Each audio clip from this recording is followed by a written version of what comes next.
Hi hello, എല്ലാവരും സുഖമല്ലേ?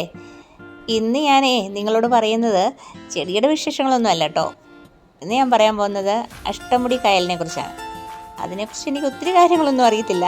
എന്നാലും ആ കായൽ കാണാൻ പോയതും അതിൻ്റെ നടുക്ക് സാമ്പ്രാണിക്കൊടി എന്ന് പറയുന്നൊരു സ്ഥലമുണ്ട്. ആ സ്ഥലത്ത് പോയ കഥകളെക്കുറിച്ച് പറയുവാനുമാണ് ഇന്ന് ഞാൻ വന്നിരിക്കുന്നത്. അഷ്ടമുടി എത്ര പ്രകൃതി സുന്ദരമാണെന്നറിയാമോ? ആ കായലിൻ്റെ കാഴ്ചകളൊക്കെ കാണാനായിട്ട് അത്ര മനോഹരമാണ്. ഞങ്ങൾ അവിടെ ചെന്നിട്ട് ഒരു ദിവസം അഷ്ടമുടിയിൽ റിസോർട്ടിൽ താമസിച്ചു. അത് ഭയങ്കര അടിപൊളിയായിരുന്നു. അവിടുത്തെ ഭക്ഷണങ്ങളും അതെല്ലാം പറഞ്ഞറിയിക്കാൻ പറ്റാത്ത പ്രത്യേക ഒരു അനുഭവമായിരുന്നു. പിന്നെ അത് കഴിഞ്ഞതിന് ശേഷം ബോട്ടുകളിൽ കൂടെയുള്ള സഞ്ചാരം, പിന്നെ കായലിൻ്റെ നടുക്ക് പോലുള്ള സാമ്പ്രാണിക്കൊടി എന്ന സ്ഥലത്ത് ചെന്ന് അവിടെയുള്ള പ്രത്യേക അനുഭവങ്ങളും എല്ലാം വളരെ രസകരവും നല്ല മധുരിക്കുന്ന നല്ല ഓർമ്മകളുമാണ്. ഒരു ദിവസം ഉച്ച കഴിഞ്ഞ സമയത്താണ് ഞങ്ങൾ ഇവിടെ നിന്ന് യാത്രയായേ. കൊല്ലത്ത് ഞങ്ങളൊരു 5 മണിയൊക്കെ ആയപ്പോഴത്തേക്ക് ചെന്നു. അവിടെ ചെന്ന് കഴിഞ്ഞപ്പം നല്ല അടിപൊളി ഒരു ചായയൊക്കെ കുടിച്ചിട്ട് കുറച്ച് നേരം കായലിൻ്റെ പ്രകൃതി സൗന്ദര്യമൊക്കെ സന്ധ്യാസമയത്തുള്ള കാഴ്ചകളൊക്കെ വളരെ പ്രത്യേകമായ നല്ല മനോഹരമായ കാഴ്ചകളായിരുന്നു. അതെല്ലാം കണ്ടു. പിന്നെ വൈകിട്ട് കൊല്ലം കുറേ സ്ഥലങ്ങളൊക്കെ കറങ്ങി. പിന്നീട് വൈകിട്ടത്തെ ആഹാരം അത് ഇഷ്ടം പോലെ ഏത് തരത്തിലെ വേണേലും ആഹാരങ്ങളുണ്ടായിരുന്നു. അത് കുറേയൊക്കെ ഞങ്ങൾ കഴിച്ചു കേട്ടോ. എല്ലാം ഒന്നും കഴിക്കാൻ പറ്റിയില്ലെങ്കിലും കുറച്ച് ആഹാരങ്ങൾ എല്ലാവരും കഴിച്ചു. ഒട്ടുമുക്കാലും ആഹാരത്തിൻ്റെയൊക്കെ ടേസ്റ്റ് നോക്കിയായിരുന്നു.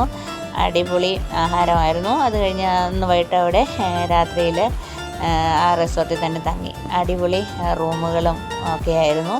പിറ്റേ ദിവസം രാവിലെ അതിമനോഹരമായ കാഴ്ചയാണ്. ആ റൂമിൻ്റെ സൈഡിൽ നിന്ന്, ജനലിൻ്റെ അടിയിൽ നിന്ന് നമ്മൾ നോക്കുവാണെങ്കിൽ എത്ര മനോഹരമായ കാഴ്ചകളാണെന്നറിയാവോ? നമുക്ക് സത്യത്തിൽ നമ്മൾ അവിടെ നിന്ന് ഒത്തിരി സ്ഥലങ്ങൾ നമുക്ക് കാണാൻ കഴിയും. അവിടെ നിന്ന സമയം പോകുന്നതേ നമുക്ക് അറിയാൻ പറ്റത്തില്ല. അത്ര മനോഹരമായ കാഴ്ചകളാണ് ആ റിസോർട്ടിൻ്റെ ഓരോ ജനലഴിയിൽ കൂടെ നമുക്ക് കാണാനായിട്ട് കഴിയുന്നത്. മനോഹരമായ നല്ലൊരു കാഴ്ചയായിരുന്നു. അവിടെ നിന്ന് തണുത്ത ചെറിയ കാറ്റും എന്നാൽ ചെറിയ ഇളം വെയിലും ഒക്കെ ഉണ്ടായിരുന്നു. ഒരു നല്ലൊരു പ്രത്യേക ഒരു അനുഭവവും നല്ല മനോഹാരിതയുമായിരുന്നു അവിടെയുള്ള ആ നിപ്പ്.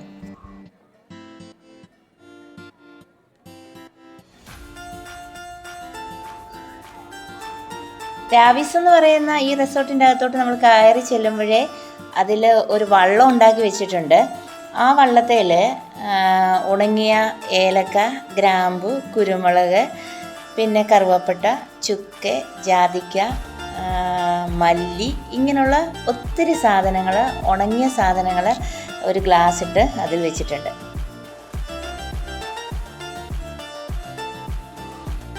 പിന്നെ അവിടെ ഒത്തിരി കാര്യങ്ങളൊക്കെ കാണാനുണ്ട് കേട്ടോ. ആ റിസോർട്ടിൻ്റെ അകത്ത് തന്നെ ഒത്തിരി പഴയ കാലങ്ങളിൽ ഉപയോഗിച്ചിരുന്നതായ, അതായത് പത്തായം പോലത്തെ അങ്ങനെയുള്ള സംഭവങ്ങൾ, പിന്നെ ഓരോ കാര്യങ്ങളൊക്കെ ഉണ്ടാക്കിയൊക്കെ വെച്ചിട്ടുണ്ട്. അതൊക്കെ കാണാനും ആസ്വദിക്കാനും അതിൻ്റെ അകത്ത് തന്നെ കുറച്ച് കാഴ്ചകൾ നമുക്ക് കാണുവാൻ തന്നെ ഉണ്ടായിരുന്നു. പിന്നെ നമ്മൾ 10-11 ആയപ്പോഴത്തേക്ക് റൂമിലേക്ക് പോയി. റൂമിൻ്റെ അകത്ത് എല്ലാവിധ സൗകര്യങ്ങളും ഉള്ള നല്ല വിശാലമായ റൂമായിരുന്നു. അടിപൊളി റൂമായിരുന്നു. അപ്പം നല്ല അത് തന്നെയല്ല, ആ റൂമിൻ്റെ അകത്ത് AC ഇട്ടില്ലെങ്കിലും നല്ല ഒരു കൂളിംഗ് ഉണ്ടായിരുന്നു. അത്ര മനോഹരമായ ഒരു റൂമായിരുന്നു നമ്മൾ എടുത്തിരുന്നത്. പിന്നെ ഒരു രാവിലെ 8-9 മണിയൊക്കെ ആയപ്പോഴത്തേക്ക് പ്രഭാത ഭക്ഷണം കഴിക്കാനായിട്ട് ഞങ്ങൾ ഇറങ്ങി.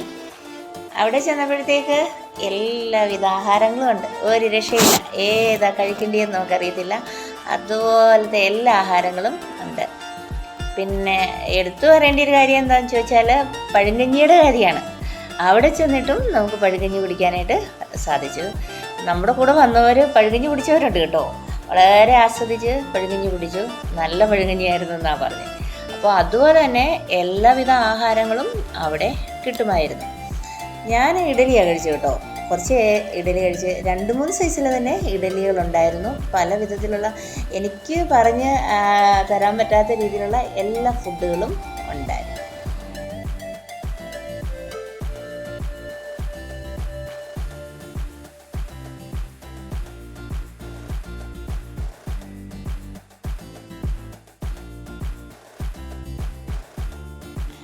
അപ്പോഴേ പഴങ്കഞ്ഞിയും ഇഡലിയും ചപ്പാത്തിയും പൊറോട്ടയും ഓട്സും മസാല ദോശ എന്ന് വേണ്ട എല്ലാ സാധനങ്ങളും ഒരുവിധം എല്ലാ കാര്യങ്ങളും കഴിച്ചെന്നാണ് തോന്നുന്നത്. കാരണം എല്ലാവരും ഓരോന്നിൻ്റെയും ടേസ്റ്റ് നോക്കുന്നത് ഞാൻ കണ്ടായിരുന്നു.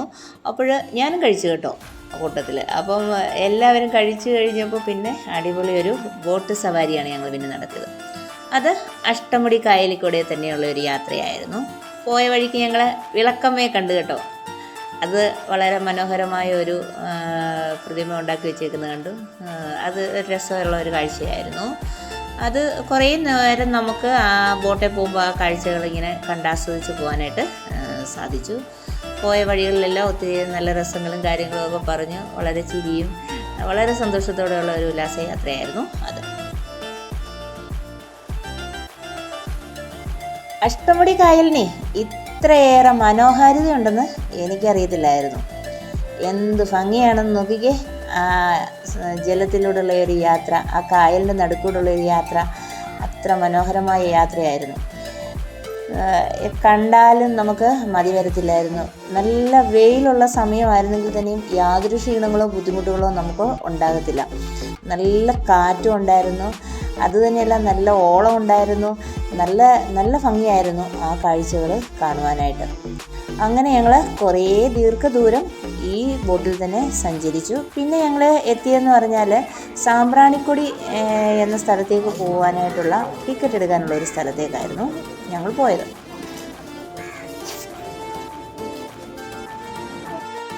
അവിടുന്ന് വേറെ ഒരു ബോട്ടയിലാണ് സാമ്പ്രാണിക്കൊടി എന്ന സ്ഥലത്ത് എത്തിയത്. അത് പ്രത്യേക ടിക്കറ്റൊക്കെ എടുത്തു. പിന്നെ നമുക്ക് ജാക്കറ്റൊക്കെ അവർ തന്നു. നമ്മൾ പിന്നെ അവിടുന്ന് പിന്നെ ആ സ്ഥലത്തേക്ക് യാത്രയായി.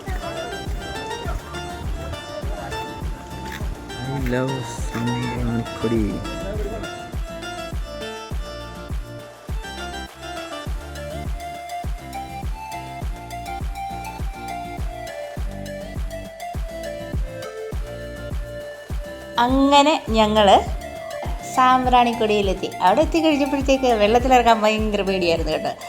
പക്ഷേ അതിൽ ഇഷ്ടം പോലെ ആൾക്കാരാണ്.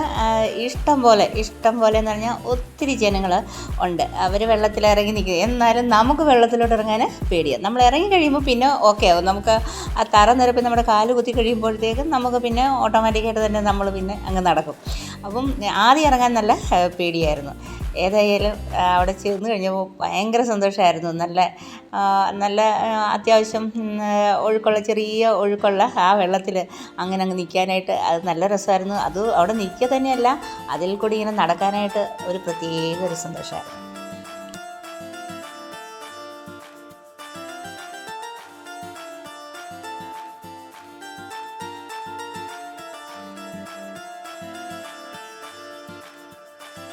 സാമ്പ്രാണിക്കൊടിയിലെത്തിയതിന് ശേഷം അവിടുന്ന് പിന്നെ നമുക്ക് കണ്ടൽക്കാടുകൾ കാണാനായിട്ട് ഒരവസരമുണ്ട്. അതും നമ്മൾ വേറൊരു വള്ളത്തിലാണ് അവിടുന്ന് പോകുന്നത്.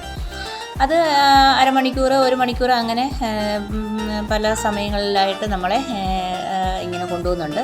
ഒത്തിരി വള്ളങ്ങൾ അവിടെ കിടപ്പുണ്ട് നമ്മളെ ഇങ്ങനെ കൊണ്ടുപോകാനായിട്ട്.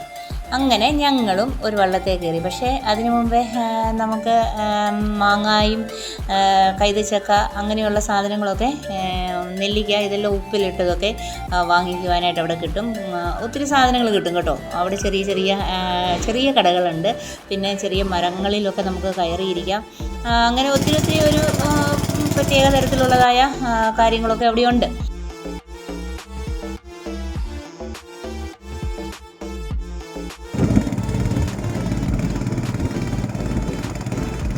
ഒരു 1/2 മുതൽ 3/4 മണിക്കൂർ വരെയൊക്കെ ഞങ്ങളതിൽ സഞ്ചരിച്ചു കേട്ടോ.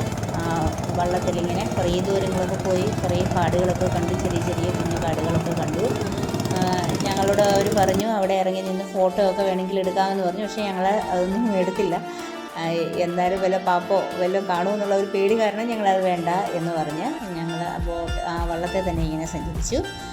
തിരിച്ച് പിന്നെ ഞങ്ങൾ വീണ്ടും ഞങ്ങളെ കൊണ്ടുപോയ ആ സാമ്പ്രാണിക്കൊടി എന്ന് പറയുന്ന സ്ഥലത്ത് തന്നെ ഞങ്ങളെത്തി. അവിടെ കുറേ നേരം പിന്നെ വെള്ളത്തിലിങ്ങനെ നിന്നു. അങ്ങോട്ടിങ്ങോട്ടോ കുറച്ച് നേരമൊക്കെ നടന്നു കഴിഞ്ഞിട്ട് പിന്നെ തിരിച്ച് ഞങ്ങൾ മുമ്പ് നേരത്തെ വന്നതുപോലെ തന്നെ പിന്നെ അതിൻ്റെ ടിക്കറ്റ് എടുത്ത ആ സ്ഥലത്ത് തന്നെ വന്നു. അവിടെ വന്നപ്പോഴത്തേക്ക് നമ്മളെ ആ റിസോർട്ടിൽ തന്നെ കൊണ്ടുപോകാനുള്ള ആ ബോട്ട് തന്നെ വന്ന് നമ്മളെ അങ്ങോട്ട് തന്നെ കൊണ്ടുപോയി. രാബീസ് എന്ന് പറയുന്ന ഈ റിസോർട്ട് വളരെ ഭംഗിയുള്ളതും നമുക്ക് ഒരു ദിവസം നല്ല ആസ്വദിച്ച് കഴിയാനുള്ള ഒരു സ്ഥലം തന്നെയാണ് കേട്ടോ. പിന്നെ അവിടെ നമുക്ക് നിരവധി കാഴ്ചകളാണ്. ഞാൻ ഈ വീഡിയോയിൽ മുഴുവൻ കാര്യങ്ങളൊന്നും ഉൾപ്പെടുത്തിയിട്ടില്ല. നമുക്ക് അതിൽ തന്നെ ഒരു ദിവസം നടന്ന് കാണാനുള്ള കാഴ്ചകൾ തന്നെ ആ റിസോർട്ടിലുണ്ട്. അപ്പോൾ അത് കഴിഞ്ഞതിന് ശേഷമാണ് പിന്നെ കായലിൻ്റെ മനോഹാരിത അങ്ങനെയുള്ള കാര്യങ്ങളൊക്കെ ആസ്വദിക്കാനായിട്ടുള്ള സമയം. അപ്പം നമ്മൾ എന്തായാലും കുറച്ച് പൈസ മുടക്കി പോയാൽ അവിടെ അത് വേസ്റ്റ് ആകത്തില്ല. കാണാനുള്ള കാഴ്ചകൾ അല്ലെങ്കിൽ ആസ്വദിക്കാനുള്ള കാഴ്ചകൾ ഉണ്ടാവും തീർച്ചയായിട്ടും. അത് ഞങ്ങൾ പോയി കണ്ടതുകൊണ്ടാണ് ഈ അനുഭവം നിങ്ങളുമായിട്ട് പങ്കുവെച്ചത്. കുറച്ച് പേരായിട്ട് ഈ യാത്ര പോയെങ്കിലും വളരെ രസകരവും സന്തോഷകരവുമായ യാത്രയായിരുന്നു. ഒരിക്കലും മറക്കാനാകാത്തതായ ഒത്തിരി നല്ല ഓർമ്മകളും നല്ല സന്തോഷങ്ങളും ഈ യാത്രയിൽ ഞങ്ങൾക്കുണ്ടായി. അപ്പം ആ സന്തോഷം നിങ്ങളുമായിട്ടൊന്ന് പങ്കുവെച്ചെന്നേ ഉള്ളൂ. അപ്പോൾ പിന്നെ മറ്റൊരു വീഡിയോയുമായിട്ട് നമുക്ക് വീണ്ടും കാണാം.